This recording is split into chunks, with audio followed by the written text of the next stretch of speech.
My heart wants to put me at the advanced group, but watching people do the planks puts me maybe closer to the senior group when I'm evaluating my own fitness. Our first presentation on 100 Citizens is going to be from Christopher Balam. And today he's going to be talking to you about the effects of progressive exercise programs within 100 Citizens.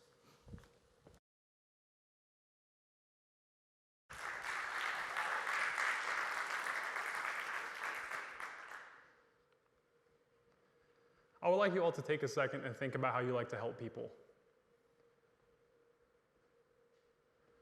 There are many different ways we help people, and I think we all have unique ways in which we like to do it, such as providing moral support for a friend who has a tough exam coming up,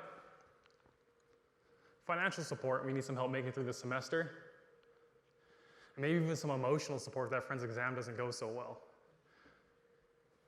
We all have unique ways in which we like to help, and the list can go on forever, but you get the point. For my thesis, I have a system that I believe will not only help individuals, but entire communities. I'm going to tell you a little bit more about that in a second, but first, I want to tell you a little story about myself so you can better understand my why. For as long as I can remember, I have loved to be active.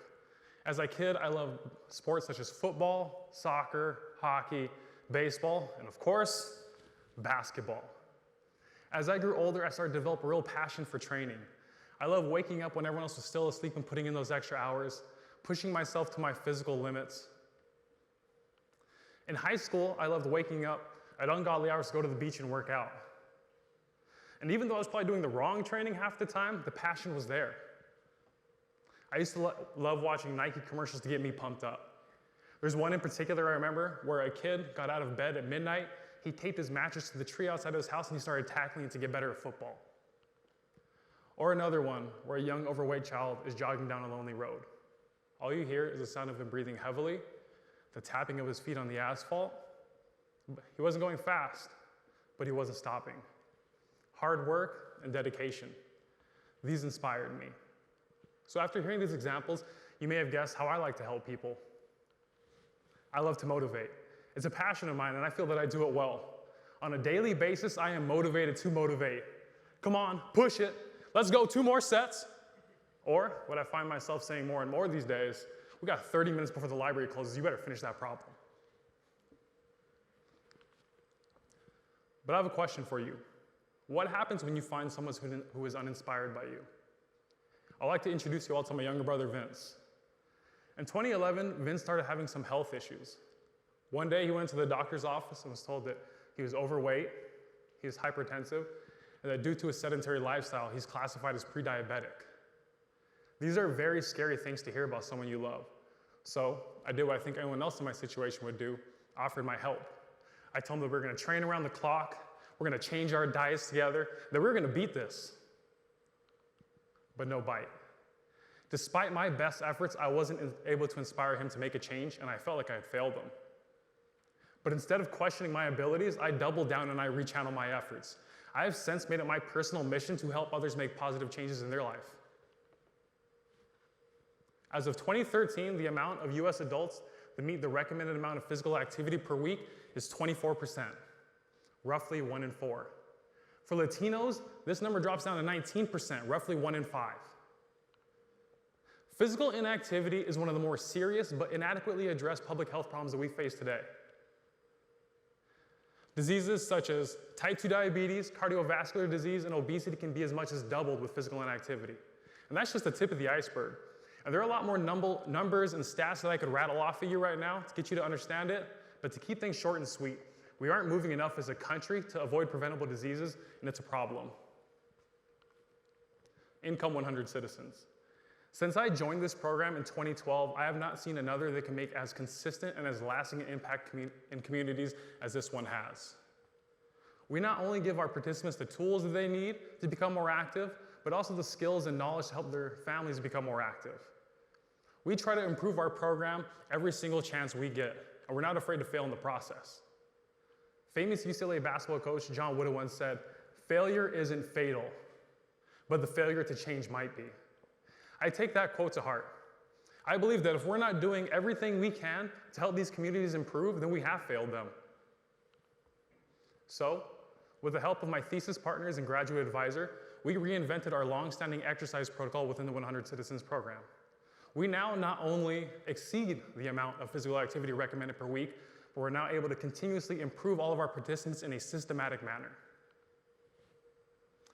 Our model follows one that is generally applied to athletes, but has been generalized to fit the needs and issues that face the general community today, things such as sedentary lifestyle and obesity.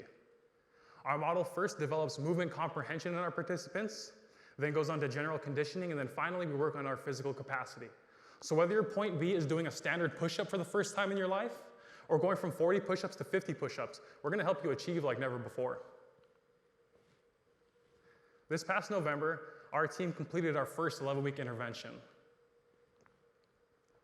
Participants came in as many as 3 times a week to join in on our 1-hour exercise sessions.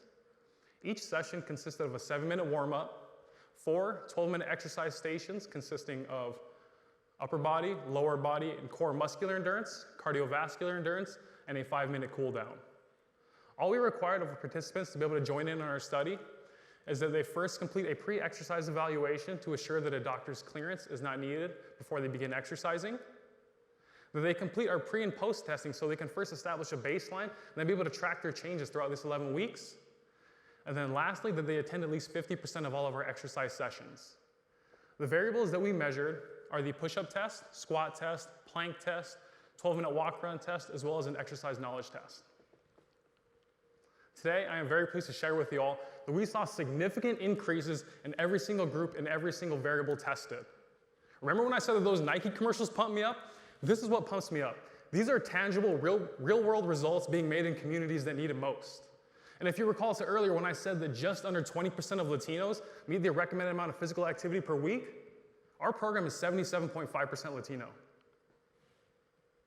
And not only do we see increases in physical fitness, but we also saw increases in perceived exercise knowledge. So our participants are getting more fit and they're feeling more educated. That's going to increase their chances they maintain these lifestyle changes and make them that, lifestyle changes. I believe that what we have at 100 Citizens is unique and is special, and that no one is doing what we're currently doing. But our work isn't done yet. As of this semester, we are now implementing our system of testing and structured exercise curriculum into every single park.